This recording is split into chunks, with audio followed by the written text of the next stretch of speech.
All right, guys, so in this video, Andrew Tate has addressed the 60 men he fought in the ring. He talks about how you've got to be competitive to get anywhere in life. Just take a look for yourself, guys. It is some of his finest work. What your end goal is, and you have to decide who you want to be, and you have to decide what God you worship, right? Or what ideal you worship.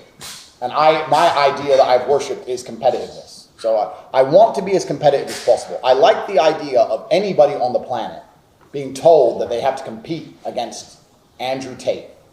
Even in shit I'm bad at. Ping pong. Can't play ping pong. But they hear my name and they're like, fuck's sake. Not him. Like, I want to be seen as ultra competitive. And you do that through competence and winning. You do that through winning, right? So you're saying about what's true and what isn't, and the world is so subjective now, I agree.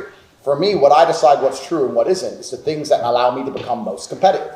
Depression is not real, because that allows me to become more competitive. I don't give a shit what paperwork you pull out your ass and which depressed person or psychologist comes in here and tries to explain to me how depression works. I'm more competitive if I don't believe in it. Because then when bad things happen to me, it doesn't cross my mind that I might catch depression. It is not even an idea in my Me and Tristan are in jail. Everyone's depressed. We're smoking cigarettes and dancing around. We can't be depressed because we don't believe in it. So I'll only adopt ideas that make me hyper-competitive.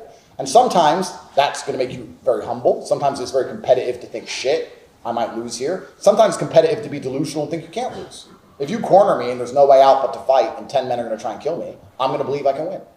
Delusional, maybe, but it makes me the most competitive. That's what I believe. Fuck you. I've decided. My brain works that way.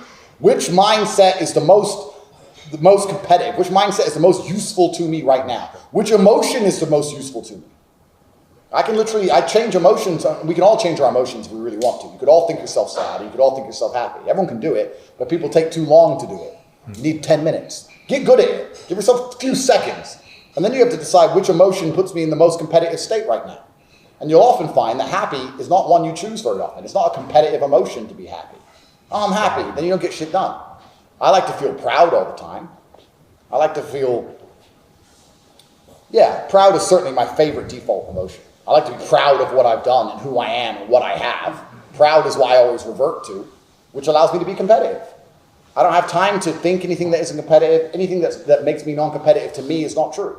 So I know exactly what you're saying.